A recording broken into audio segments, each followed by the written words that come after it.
प्रिय भाई और बहनों, हम लोग फिर से एक बार आज प्रभु के वचन का अध्ययन करना चाहते हैं और मेरी आशा है कि इन दिनों में जो अध्ययन हम कर रहे हैं उससे हमारे जीवनों को निश्चित रूप से आशीष मिल रही है।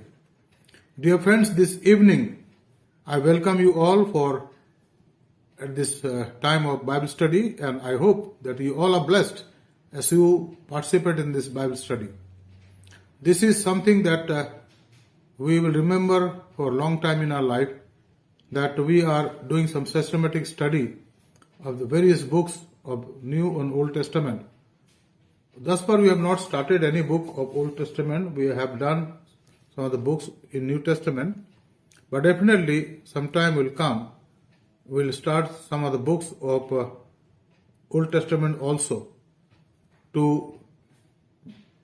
make us more aware of the fact and the biblical account and give us certain very important lesson for our spiritual life. प्रिय भाई और बहनों, हम लोग इन दिनों में नए नियम के कुछ पुस्तकों का अध्ययन कर रहे हैं और ऐसा समय भी आएगा कि आने वाले समय में हम कुछ किताबों को देखेंगे जो पुराने नियम की हैं।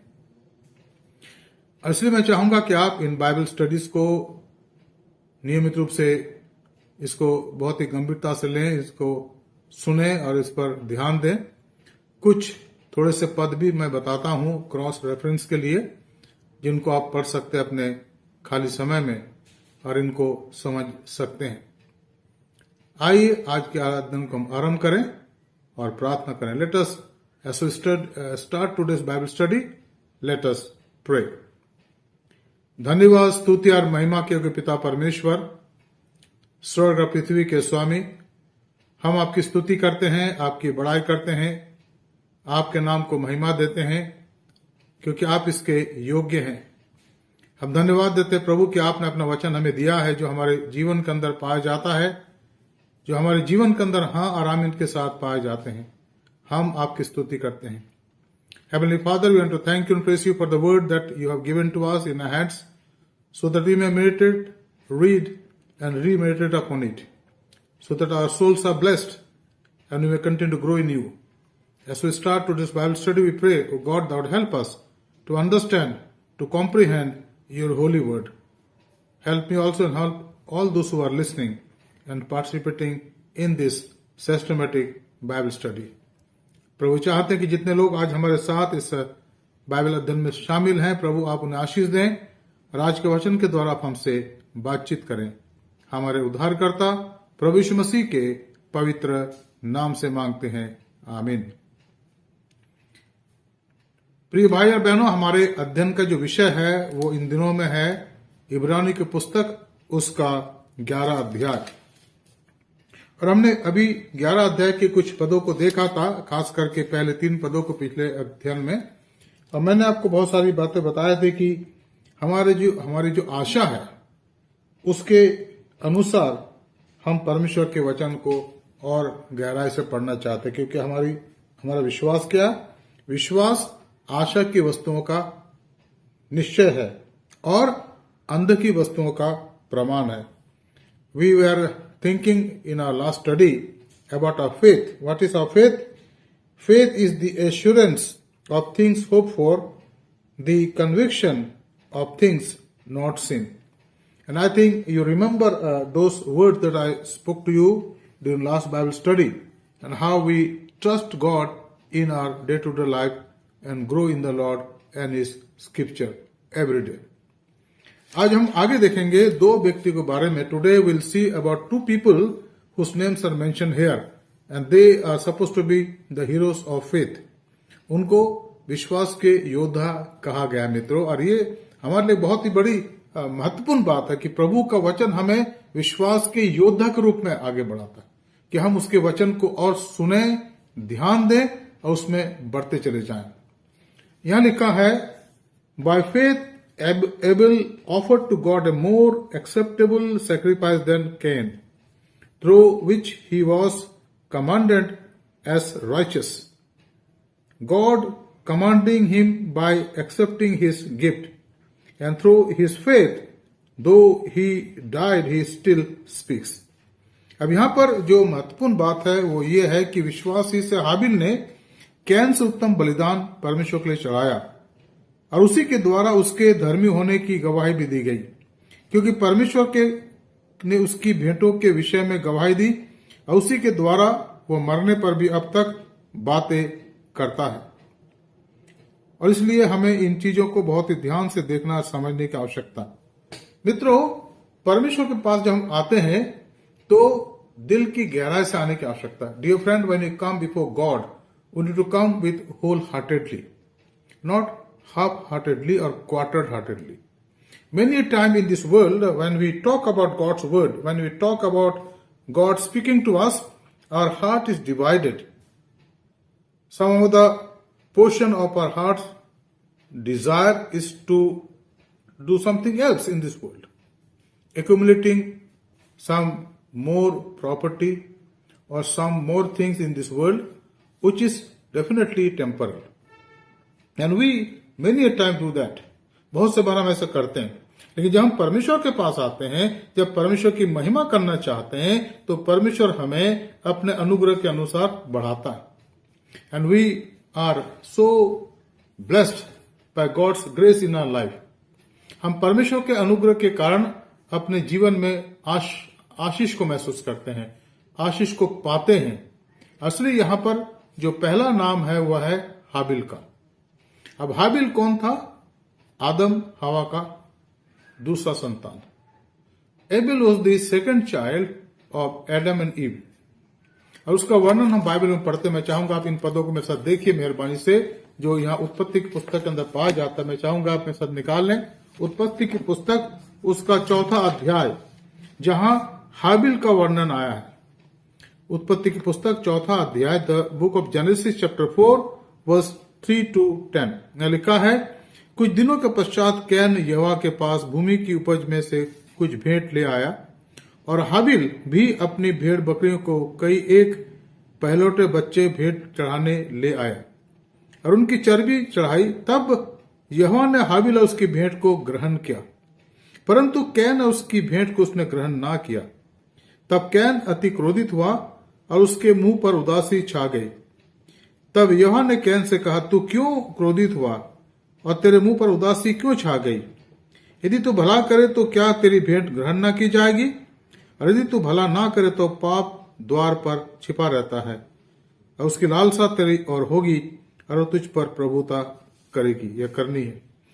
Now we read here in the book of Genesis chapter 4 verse 3 onward. In this course of time, Cain brought to the Lord an offering of the fruit of the ground. And Abel also brought of the firstborn of his flock and of their fat portions. And the Lord had regard for Abel and his offering, but for Cain and his offering he had no regard. So Cain was very angry, and his face fell. The Lord said to Cain, why are you angry? And why has your face fallen?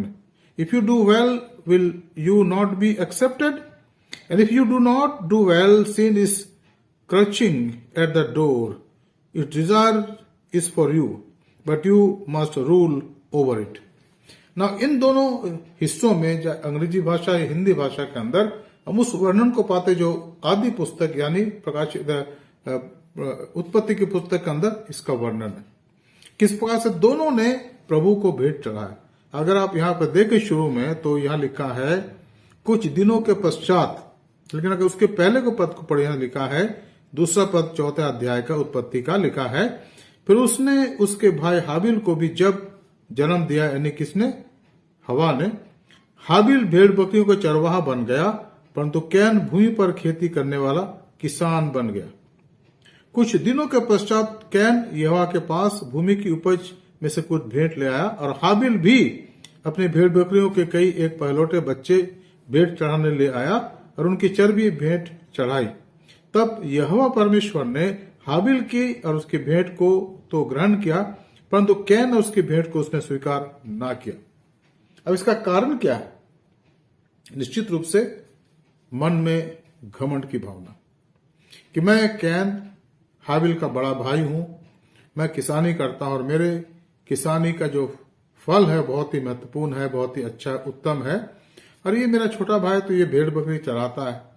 इसका काम क्या, सुबह भेड़ बकरियों को बाहर घुमाने ले जाता है, दिन भर वो घूमता रहता है उनके साथ और शाम को लाके बांध देता है या उनको बाड़े में रख देता है, क्योंकि वो सब उस समय अदन के वाटिका के आसपास ही रहते थे, दूर नहीं गए थे, है ना।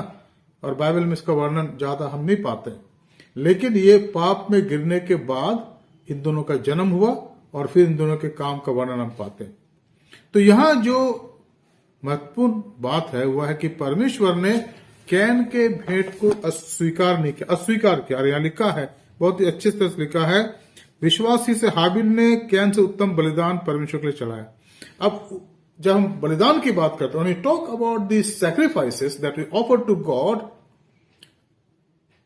it's not that sacrifice that are sin, but the attitude is important.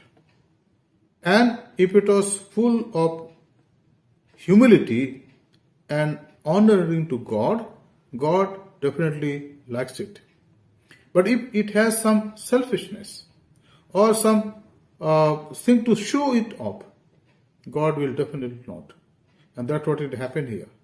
God accepted the offering of Abel, but the offering of Cain was not accepted.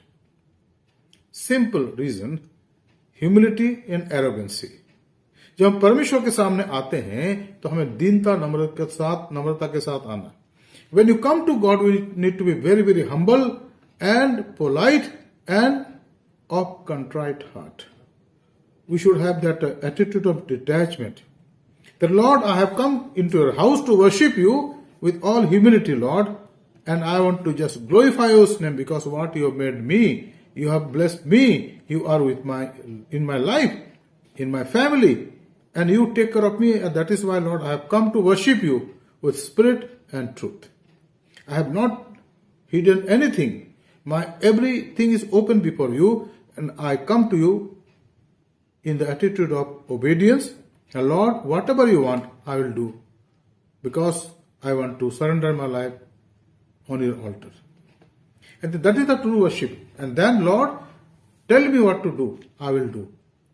Lord, direct me what to go, I will go. Jesus, help me. Now, in the other side of the worship is arrogancy. And we read about that worship in Luke's Gospel chapter 18, where the Lord was speaking to people about of his time, and he said, there are two people who went for worship. One was a Pharisee and the other was a tax collector. The Pharisee prayed in a very particular way. He said, Lord, I am not a wretched man. प्रभु यीशु मसीह ने आराधना के बारे में यहां पर एक उदाहरण दिया। लूका के 18 अध्याय के अंदर उसने कहा कि दो जन प्रार्थना करने के लिए मंदिर में गए, एक फरीसी था और दूसरा चुंगी लेने वाला। जो फरीसी था उसने ये कहा कि परमेश्वर, मैं दूसरों के समान दुराचारी नहीं हूं, बुरे काम नहीं करता, मैं बहुत ही अच्छा इंसान हूं, मैं अपने सारे कमाए का 10वांश आपको देता हूं, सप्ताह में 2 बार उपवास करता हूं। हे परमेश्वर, वो बोलना चाहता था कि आप मुझे आशीषित करें। जब परमेश्वर के पास आके हम अपने अच्छी बातों को गिनाते हैं तो उससे बड़ी और बात नहीं है जहां परमेश्वर जिसको पसंद नहीं करता। गिना तो उसको जिसको पता नहीं है, वो तो आपके मन को जानता है। If you count your righteous works and you think that God doesn't know, you are mistaking God. He knows our everything. He knows my inner being and he knows my outer being, because he is my creator. उसने मुझे बनाया है। जो आज ये सांस चल रही है उसका वरदान है। आज जो कुछ मैं हूं उसका वरदान है। इसलिए परमेश्वर के पास इन सब को गिनाना इसकी आवश्यकता नहीं है। और ठीक इसलिए हम पढ़ते हैं इसी प्रकार से कि वो जो दूसरा व्यक्ति था जो चुंगी लेने वाला था, समाज की नजरों में गिरा हुआ था, वो आया और उसने कैसे वर्शिप करी, ईश्वर की आराधना करी, हे परमेश्वर मुझ पापी पर दया कर क्योंकि मैं इसके योग्य नहीं हूं। And he worship God with humble heart, with open heart, and said, Lord, accept my worship. परमेश्वर मेरी आराधना को आप स्वीकार करें। And I think this is very important. ये बहुत ही महत्वपूर्ण है मित्रों, और इस बात को हमें बहुत ही अच्छे से जानना और समझने की आवश्यकता, और परमेश्वर हमारी मदद और सहायता करता है। तो यहां पर लिखा है कि जो हाबिल का बलिदान था उसको परमेश्वर ने स्वीकार करा। परमेश्वर ने विश्वास के द्वारा जो हाबिल ने बलिदान चढ़ाया उसको उसने स्वीकार करा, बलिदान को कबूल करा और उसके धर्मी होने की गवाही दी गई। और आज भी जबकि हाबिल को मरे हुए लगभग 6000 साल से ऊंचा ज्यादा हो गया है, 6500 साल हो रहे हैं, थोड़ा सा कम, वो आज तक हमसे बात करता है। किस बात में? वो गवाही देता है कि हे लोगों, तुम ईश्वर की आराधना करते हो, आत्म सच्चाई से करो। ये आराधना में कोई दिखावा ना हो, किसी को दिखाने के लिए आराधना मत करो, क्योंकि मैं तो मन को देखता हूं। परमेश्वर की आराधना आत्मा और सच्चाई से करो। मैं सोचता हूं कि आराधना के अंदर परमेश्वर मदद और सहायता करता है। इस आराधना के अंदर परमेश्वर हमारी अगुवाई करता है। परमेश्वर की आराधना उसकी इच्छा के अनुसार।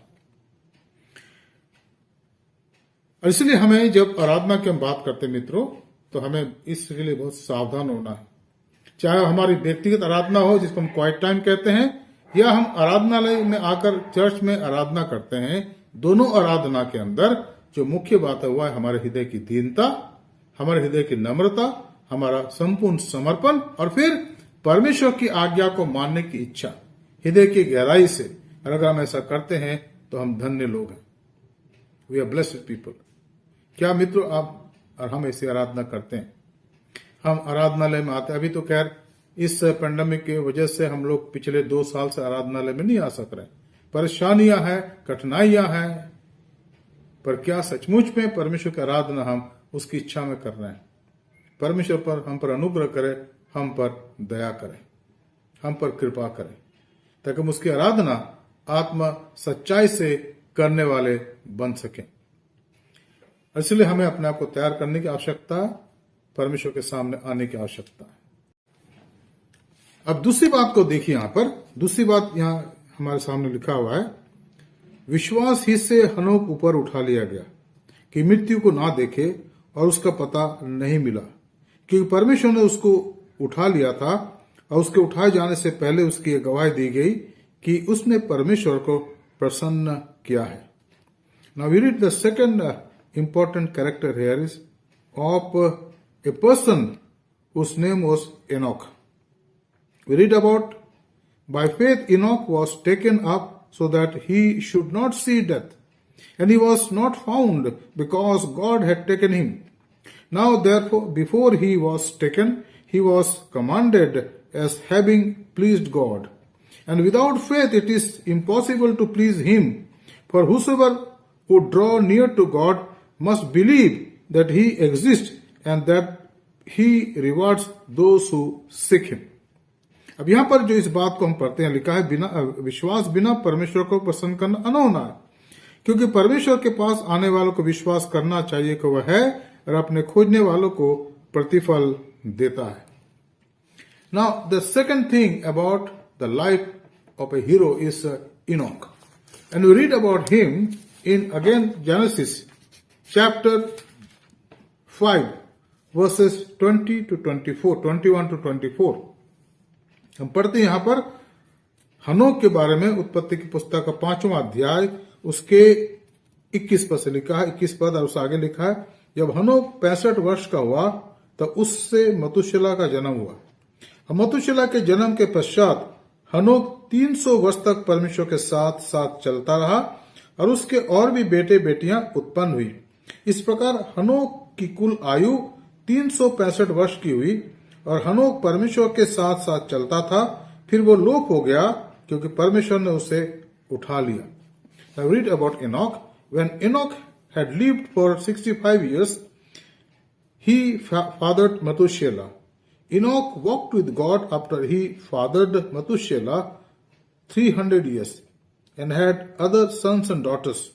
Thus all the days of Enoch were 365 years. Enoch walked with God and he was not, for God took him. Now this is a very straight account of Enoch's righteous life and his fellowship with God. The previous man that we saw was Abel, who is been witnessed here, and we read about his witness that his worship was accepted. So what should you call a true worshipper? हमने पिछले समय में अभी इस आराधना के समय, इस Bible अध्ययन के समय जो पिछला चरित्र देखा वो था हाबिल का, जो परमेश्वर का सच्चा आराधक बना, कि परमेश्वर ने उसकी आराधना को स्वीकार करा, कबूल करा। लेकिन यह दूसरा जो व्यक्ति है जिसको हीरो ऑफ फेथ कहा गया, उसका नाम है हनोक, जो परमेश्वर के साथ चलने वाला बना, निरंतर परमेश्वर के साथ साथ चलने वाला बना। मित्रों, हम थोड़ा इस पर अभी ध्यान देंगे और देखेंगे। यहां लिखा है कि विश्वास ही से हनोक ऊपर उठा लिया गया कि मृत्यु को ना देखे, और उसका पता नहीं चला क्योंकि परमेश्वर उसको उठा लिया था, और उसके ऊपर उठाए जाने से पहले यह गवाही दी गई कि उसने परमेश्वर को प्रसन्न किया है। अब यहां जो स्टेटमेंट है, 6वां पद, बहुत ही महत्वपूर्ण statement that read here in verse 6 is very important of Hebrews 11, and what is that? And without faith it is impossible to please him, for whosoever would draw near to God must believe that he exists and that he rewards those who seek him. विश्वास बिना परमेश्वर को प्रसन्न करना अनहोना है, और ये सही है, क्योंकि अगर हम विश्वास करते हैं कि परमेश्वर ने सृष्टि की रचना करी है, परमेश्वर ने पृथ्वी को बनाया है, परमेश्वर ने पृथ्वी की सारी बातों को उसने उसकी सृष्टि करी है, चाहे वनस्पति संसार हो, चाहे ये वातावरण हो, और चाहे कोई और आशीष जो हम देखते हैं, समुद्र हो या जमीन हो, पहाड़ हो, पर्वत हो, जंगल हो, और फिर उसने मनुष्य जाति की उत्पत्ति करी है। लेकिन हम उस समय ना तो थे, हम पढ़ते हैं बाइबल में, और सबसे बड़ी बात जिसके द्वारा हम उसको मानते हुए है हमारा विश्वास। परमेश्वर ने ऐसा करा। आज हमारे संसार में बहुत से लोग हैं जो बहुत सी बातों को करते हैं और बाइबल की बातों का वो इनकार करते हैं। वो कहते हैं हो नहीं सकता। साइंस के द्वारा वो कहते हैं कि मनुष्य प्राणी संसार में आया तो वो क्रमश आता गया। पहला वो नहीं बनाया गया, पहला एक छोटा सा अमीबा था जिसको हम आंख से देख नहीं सकते, फिर वो उसके अंदर परिवर्तन आते गए कालांतर में, जिसमें हजारों लाखों साल लगे, धीमे धीमे करके बंदर ग्रुप में, फिर बंदर बदलता गया, फिर वो मनुष्य बन गए। लेकिन इसका कोई ना तो प्रमाण है और इस तथ्य को हम स्वीकार करते हैं। विकासवाद को हम स्वीकार नहीं करते हैं, बाइबल उसका इनकार करती है। We don't accept the theory of evolution because it is impossible, because Bible says God created human being in his own image on the 6th day and he breathed his breath of life on his nostrils. Bible में लिखा है कि परमेश्वर ने 6वें दिन मनुष्य की उत्पत्ति करी, अपने हाथों से बनाया, अपने स्वरूप के अनुसार बनाया, उसने उसके नाक में जीवन का श्वास फूंक दिया। हम इस बात को बाइबल में पढ़ते हैं, इसलिए हम इस बात को जानते हैं कि जो कुछ हम विश्वास करते हैं उसको मानते भी हैं। Whatever we have accepted, it is by faith only. And here it is very important and clearly says that what is without faith, it is impossible to please God. Without faith, it is impossible to please Him. For whosoever would draw near to God must believe that He exists and that He rewards those who seek Him. जो उसके पास आते हैं उनको विश्वास करना चाहिए कि परमेश्वर है और अपने खोजने वालों को प्रतिफल देता है। परमेश्वर हमें प्रतिफल देता है, इसका प्रमाण यह है कि परमेश्वर हमें बिना किसी आशीष के रखता नहीं है। उसने हमें सांस दी है, जैसे मैंने कई बार कहा, हम जानते हैं। उसने हमें दुनिया में रहने के लिए समय दिया। समय की उत्पत्ति ईश्वर ने मनुष्य जाति के लिए करी है, संसार के लिए करी है। उसने हमें भोजन के लिए, शारीरिक भोजन के लिए वनस्पति संसार दिया, बाकी और चीजें दी हैं। आत्मिक जीवन के भोजन के लिए उसने अपना वचन हमें दिया। उसके बाद उसने कलीसिया की संगति दी है, अपने राज्य की संगति दी है, और परिवार की रचना उसने करी ताकि हम इस संसार में फले फूले। और उसके बाद हमारे आत्मिक जीवन को संभालने के लिए उसने अपना वचन दिया जिसको हम पढ़ें, और फिर वो कहता है, उसकी प्रतिज्ञा है कि मैं आने वाला हूं तुमको अपने पास लेने के लिए। Now some of the things that the blessing of God is counted. He has given us spiritual life because His air, His breath we breathe today. Physically we became alive. Then He, for our sustenance, He has given us the vegetarian and the vegetables and the whatnot and other food also. And then he has given us his fellowship by virtue of our calling us into his church, his body, that is the body of Jesus Christ. And then we have fellowship, and also we have the Holy Scriptures, which is our spiritual nourishment, for our spiritual nourishment. And then there's a hope that one day Jesus will come and he'll take us to himself, so that wherever he is, and we'll be there. And we read about that in St. John's Gospel chapter 14, 1 and 2.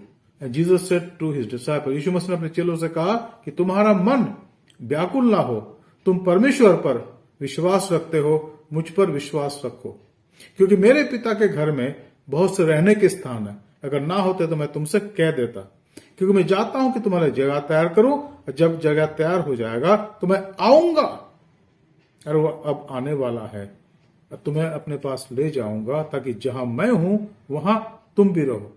और ये प्रतिज्ञा परमेश्वर हम सबसे करी है, जिसकी आज हम बाट जोड़ रहे मित्रों। ये समय, ये जीवन जो है हमारा क्षणिक है, थोड़े समय के अंदर अंतराल में हमारा ये शरीर जो है समाप्त हो जाएगा, हम कब्र में रख दिए जाएंगे, और थोड़े समय के अंदर हमारा जो शरीर है जो मिट्टी का बना था, मिट्टी मिल जाएगा। ये सत्य है, लेकिन हमारी आत्मा उसके पास है। लेकिन जब वो दोबारा आएगा, स्वर्ग से पृथ्वी पर उतरेगा, तो हम जिलाए जाएंगे, और जो हमारे प्रभु के संत हैं वो प्रभु के साथ आएंगे, उसके स्वर्गदूतों के साथ आएंगे, और फिर हम प्रभु के साथ रहेंगे अनंत काल तक। अब ये जो प्रतिज्ञा है, ये विश्वास से हम कबूल करते हैं। चलो, इतिहास को तो हमने देखा, पढ़ा, ठीक है, लेकिन जो होने वाला है उसको हम नहीं जानते। आज भी बहुत से लोग हैं संसार में, वो कहते हैं भाई यीशु मसीह थोड़ी आने वाला, किसने कह दिया आएगा, है ना। तो हम उनका सम्मान करते हैं, उनके लिए प्रार्थना करते हैं, उनका विरोध नहीं करते हैं, अविरोध करने की जरूरत भी नहीं है, क्योंकि ये जो वो कहते हैं वो आत्मिक अंधकारपन के कारण करते हैं। एक आत्मिक रूप से अंधकारपन उनके सामने है, लेकिन जब वो अंधकार समाप्त हो जाएगा, ज्योति आ जाएगी, तो वो कुछ और कहेंगे जो वचन में लिखा हुआ है। इसलिए हम उनसे प्रेम करते हैं, उनका सम्मान करते हैं, उनका विरोध नहीं करते। अब यहां लिखा है जो हनोक के बारे में, यहां लिखा है कि हनोक विश्वास के साथ 300 साल तक परमेश्वर के साथ साथ चलता रहा। We read about Enoch that he walked with God by faith for 300 years and he had many childrens. उसके बहुत से बच्चे, he had many children of his own, and Methuselah was the one who was born when Enoch was 65 years of age, and he walked with God for 300 years, because when he died he was 365 years of age. But he walked with God, not one day, not 1 week, not 1 month, not 1 year, but for 300 years. Can you imagine what was the crisis in his life? What was the sacrifice he had to make? What was the choice that he had made to walk with God for 300 years? मित्रों, क्या कभी आपने सोचा है कि हनोक को क्या समर्पण उसके जीवन का था, कितना बड़ा समर्पण था, कि एक दिन नहीं, एक हफ्ता नहीं, एक महीना नहीं, एक साल नहीं, लेकिन 300 साल तक वो ईश्वर के साथ चलता रहा। यहां तो लिख दिया गया वचन में, क्योंकि शॉर्ट में लिखा गया, लेकिन आप सोचिए, इमेजिन करिए कि 300 साल तक ईश्वर के साथ चलना, धर्मी जीवन, शुद्ध जीवन, पवित्र जीवन, और जीवन में कोई ऐसी बात ना, इसलिए वो हमेशा प्रयत्न करते थे, सावधान रहते थे, और परमेश्वर के साथ वो चलता था। क्या मतलब है कि हनोक 300 साल तक परमेश्वर के संगति में बना रहा। Enoch remained in the fellowship of God for 300 long years. वो परिवार वाला व्यक्ति, he was not a person who was isolated from the society, he was living in the society, he was a family person. So definitely he had to make all the arrangement for his family, provide their food and accommodation and whatnot, everything. But in spite of everything, he had time to walk with God, to talk with God in the morning, in the afternoon, and in the evening. Every time that he had some time of his busy life, he was spending those hours with God, talking to him, listening to him, and worshipping him. And that's the meaning of walking with God for 300 years. मित्रों, यहां पर हम थोड़ा रुक कर देखें कि जब हम कहें कि प्रभु मैं आपके साथ चलूंगा, तो हमारा समर्पण स्थायी होना चाहिए. We should have a stable life that we walk with God. हम समर्पण के इस कसौटी को समझें, स्टेबिलिटी को समझें और परमेश्वर के साथ चलने के लिए अपने आप को तैयार करें कि परमेश्वर हमें अपनी संगति में बनाए रखना चाहता है ताकि हम उसके संगति के अंदर बने रहें. परमेश्वर ही हमारे जीवन से चाहता है. Dear friend, God wants that in our lives, through our lives, so that we walk with God. May not be 300 years, but maybe 30 years or 3 years or more or less. Now I like to share with you few things. What it means to walk with God. मैं आज आपके सामने 2-3 बातें रखूंगा. इसका अर्थ क्या है कि हम ईश्वर के साथ चलते हैं. सबसे पहली बात, परमेश्वर के वेदी पर हमारे जीवन का संपूर्ण समर्पण. Our total dedication on His altar. Now about that, if you read in Romans chapter 12, it is very clear here. Romeo के 12 अध्याय के अंदर इसका वर्णन बहुत ही अच्छे से करा गया है. इसको मैं पढ़ना चाहूंगा क्योंकि ये बहुत ही महत्वपूर्ण, और मैं इस पद को बहुत बार पढ़ता हूं अपने जीवन के अंदर. क्या मतलब यहाँ पर? See this. इसलिए भाइयों, पौलुस कहते हैं, इसलिए मैं तुमसे परमेश्वर की दया स्मरण दिलाकर विनती करता हूं कि तुम अपने शरीरों को जीवित, पवित्र और परमेश्वर को भावता हुआ बलिदान करके चढ़ाओ. यही तुम्हारी आत्मिक सेवा है. और इस संसार के सदृश ना बनो, परंतु तुम्हारे बुद्धि के नए हो जाने से, मन के नए हो जाने से तुम्हारा चाल चलन भी बदलता जाए, जिससे तुम परमेश्वर की भली और भावती स्थित इच्छा अनुभव से मालूम करते रहो. Now read this verse in English also. Romans 12:1-2. I appeal to you, brothers, therefore, brothers, by the mercies of God, to present your bodies as a living sacrifice, holy and acceptable to God, which is your spiritual worship.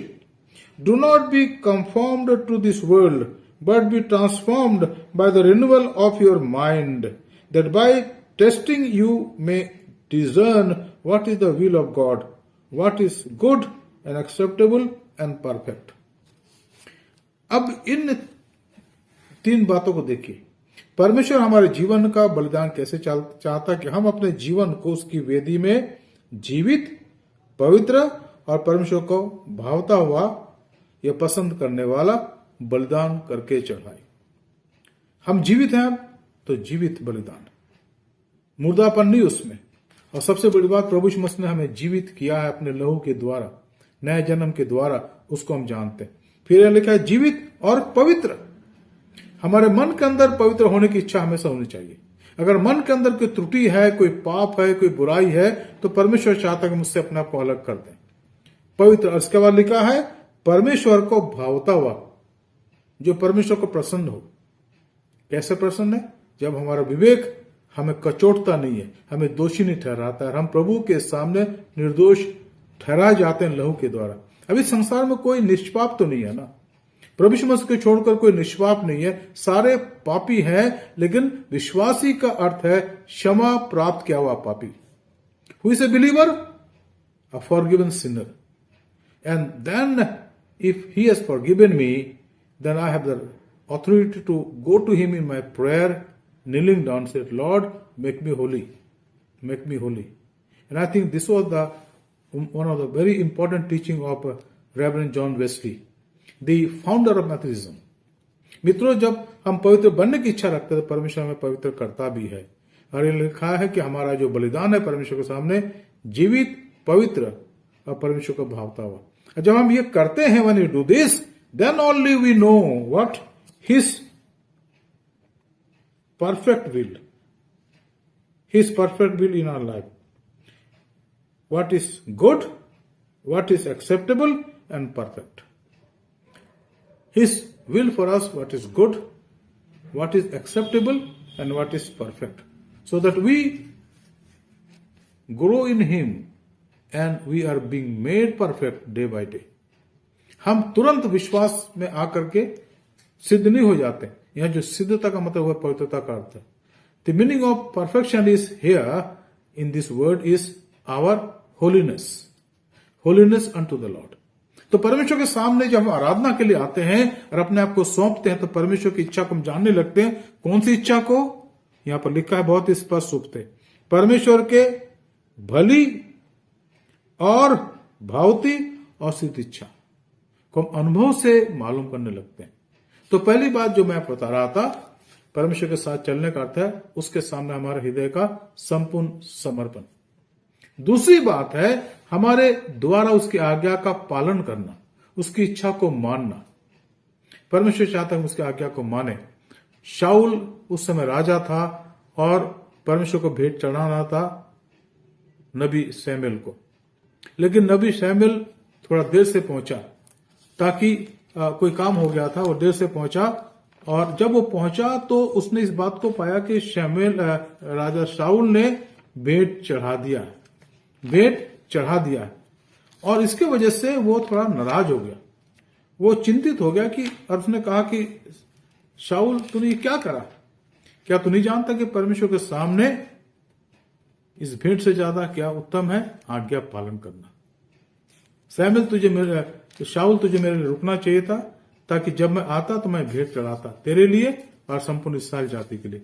और इस बात को हमें बहुत ही अच्छे से देखना है मित्रों अपने जीवन के अंदर, कि जो हमारी आराधना है, उस आराधना का जो बॉटम लाइन है, जो उसका आधार है, वह हमारे हृदय के द्वारा, हृदय के साथ परमेश्वर की इच्छा को मानना। क्या हम ऐसा आज कर रहे हैं? क्या हम सचमुच परमेश्वर की इच्छा को मानना चाहते हैं? और परमेश्वर हमें ऐसा ही जीवन प्रदान करना चाहता है, ऐसा ही मन हमें प्रदान करना चाहता है कि हम उसकी इच्छा को माने और उसमें बढ़ते चले जाएं। परमेश्वर हम पर अनुग्रह करता है कि हम एक ऐसा आज्ञाकारी जीवन प्राप्त करें ताकि उसकी इच्छा को अपने जीवन में पूरी कर सके। और एक और बात, तीसरी बात है अपने आप को परमेश्वर की संगति में बनाए रखना, उसके लोगों की संगति में बनाए रखना और तैयार करना उसके द्वितीय आगमन के लिए। ये महत्वपूर्ण है। उसके साथ चलने का आता है कि हम उसके साथ यहां चल रहे हैं जिसको हम देख नहीं पा रहे हैं, आत्मा में देख रहे हैं, लेकिन जब एक दिन आएगा उसको आमने सामने देखेंगे, उसकी संगति में हमेशा तक रहेंगे। हम तैयार कर रहे हैं। तो ये तीनों अर्थ हम समझ लें। Let us understand 3 meaning of walking with God. Number one are offering ourselves on his altar, number 2 to obey him, and number 3 to prepare ourselves for his second coming. And that is what was done by this dear man, who was a great man, whose name is written here, and we know his name. His name was Enoch. हनोक नाम था, जो ईश्वर के साथ साथ 300 साल तक चलता रहा। मित्रों, इन दिनों में हम लोग इस पैंडेमिक के समय में अब लगता है कि पैंडेमिक समाप्त हो रहा है, लेकिन क्या हम उसके साथ चल रहे हैं? Am I walking with the Lord? Because that is the only quality which will qualify us to be with him in eternity also. ये हमारे जीवन में एक ही ऐसी क्वालिटी है जो हमें इस योग्य बनाएगी कि हम अनंत काल तक उसके साथ रहें। क्या हम उसकी प्रैक्टिस यहाँ कर रहे हैं संसार में? क्या हमारे जीवन का समर्पण प्रभु के वेदी पर है? क्या हम उसकी आज्ञा मान रहे हैं हमारे जीवन के हर क्षेत्र में? और क्या हम उसके द्वितीय आगमन के लिए अपने आप को तैयार कर रहे हैं? परमेश्वर हम सब पर अपना अनुग्रह करे, हमें आशीष दे। आइए हम प्रार्थना करें। Let us pray. Heavenly Father, this evening we are grateful to you for speaking to us in a very particular, unique manner. And we pray, God, thou lead us, guide us, help us, so that we may walk with you day by day. Thank you, Lord, that you are with us. Thank you, Lord, that you have given us this time to walk with you. Help and guide us.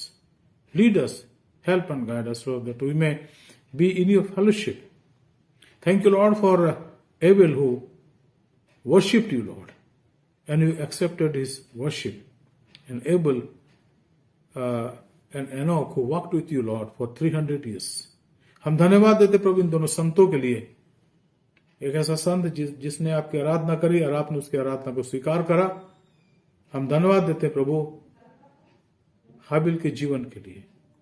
हम धन्यवाद देते प्रभु एक ऐसा संत के लिए प्रभु जिसके बारे में लिखा है कि वो 300 साल तक परमेश्वर के साथ साथ चलता रहा।